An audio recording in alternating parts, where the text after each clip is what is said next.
Question number 162, madam.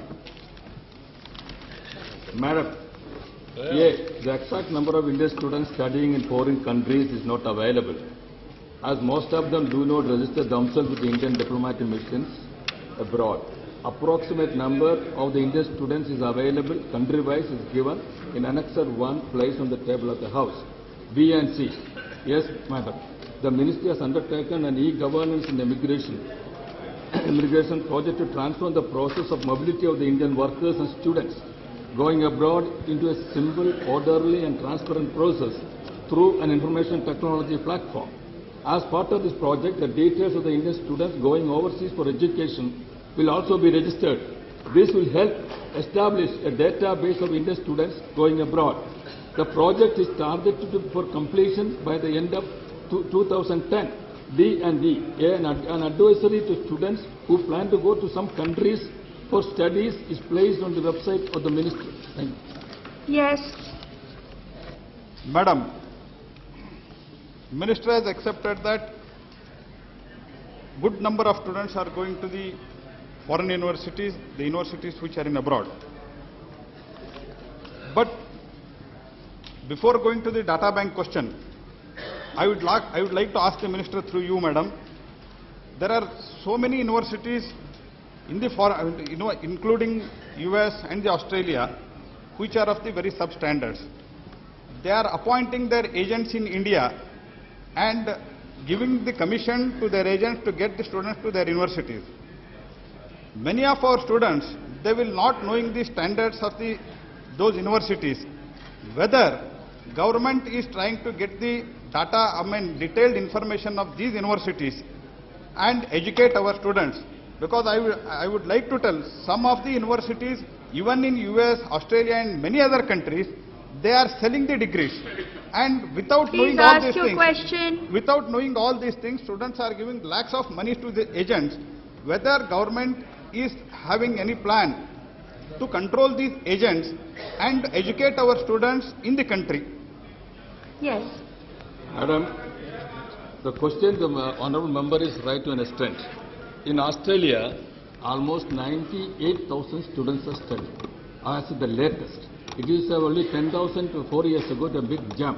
Many of them, almost 50% or more than that, studying in VET, Vocational Education and Training Institute. I think it is as much as our ITI. So it is not, as he is correctly said, it is not universities. Only 39 universities, the students are going, they stay in the campus. That's one.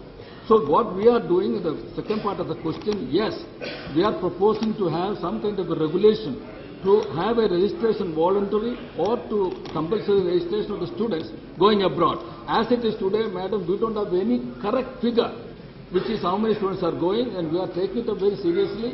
Regarding the students also, we must have a registration and it must be passed to the embassies, and they must have, which is for the safety of the students, for the protection of the students. We need to have such a registration, and the total number of students in different countries is necessary, and we'll proceed with that by even necessary will come to the parliament with the legislation.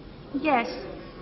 Sir, regarding the agents, madam, the agents are unscrupulous agents have been appointed by the different institutions, including universities. Now the latest is the government agreed when the Secretary of the Education and the workplace and the employment met me in my office. That lady agreed to have a legislation by that government, a control and regulation of the agents and control of the agents. We also like to do something here because agencies in India, we have no control over them.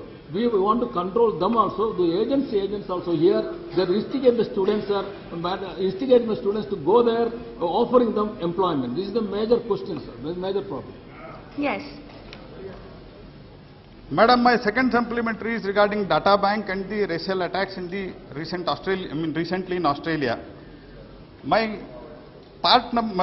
second supplementary part is whether there is any decline in the number of the students going to Australia, US or any other country after the racial attacks, and how this data bank, I would like to know, kindly explain me, how this data bank is going to give safeguards to our students or any other person who is going to abroad for any other purpose, how this data bank is going to be helpful, how government is going to propose this, and what diplomatic process government has initiated with these countries, especially where these attacks are continuously going on, and whether government has already initiated the process of the diplomatic process. Thank you, madam.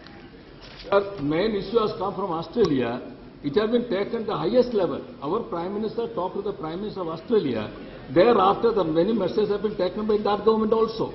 There is already 2 delegations came to India to explain to us, to the government of India, and now the another delegation also is expecting in a couple of days. So, madam, what the Prime Minister, after the dialogue with the Prime Minister, with the Australian Prime Minister, he called the Council of Australian Governments. That includes another topmost body. It includes the 6 states as well as 2 territories. The Prime Ministers and Chief Ministers attend the meeting. They made some important decisions. That one of the important decisions is that to make all steps to take the protection to the students, and also many things, 11 decisions have been taken. Thereafter, another important decision taken by the Senate. Senate appointed a committee, look into it and submit a report on November 16. Before November 16, Senate asked to submit a report on the welfare and protection and the quality of education of the students coming to Australia. So this has been taken by the steps of the government. And I agree, sir, there is an attack on the students. Unfortunately, sir, the initial stage, the police was not effectively acting to book the culprits or take action. After our intervention by the government and the Indian media also made it the issue, then now the police is very actively they are taking cases against them. Even a police officer was one of the members of the delegation came here. And lastly, the data bank, that is to know how many students go where, which countries. That will help us, not only us, the student himself is, for himself to protect, this kind of data bank is necessary, and it is only started. We are proposed to complete this 2010.